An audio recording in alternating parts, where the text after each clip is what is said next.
Sikat na pantanggal ng varicose veins sa Kuwait? Effective nga ba? Isa sa mga common causes kung bakit tayo nagkakaroon ng varicose veins o pamamaga ng veins ay dahil sa matagal na oras na pagtayo o matagal na oras na pag-upo. Based on research, sclerotherapy lang ang makakatulong para mawala ang varicose veins natin. Ang sclerotherapy ay nagre-range from 5,000 to 10,000 per session na kailangan mong mag-undergo ng 2 to 4 sessions. Isa sa mga customers ko ang nag-comment na 30,000 pesos ang ginastos niya para lang mawala ang kanyang varicose veins. Good news dahil meron tayong alternative para dyan.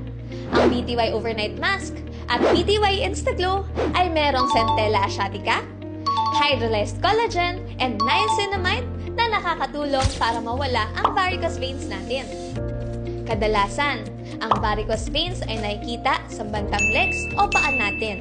Katulad na lang ng customer namin na si Sisi Ever. So, ito yung itsura ng kanyang varicose veins bago siya gumamit ng BTY Self-Care Trio. Kitang-kita na namamaga at bukol-bukol ang kanyang varicose veins. At dahil sa tuloy-tuloy na paggamit niya ng BTY Self-Care Trio, ang kanyang varicose veins nag-fade na! So makikita nyo mga sisi, from this to this, using BTY lang yan. Disclaimer lang mga sis ha, results may vary from person to person. Ang kailangan lang ay maging consistent tayo sa paggamit ng BTY Advanced products kung gusto natin makita ang best results.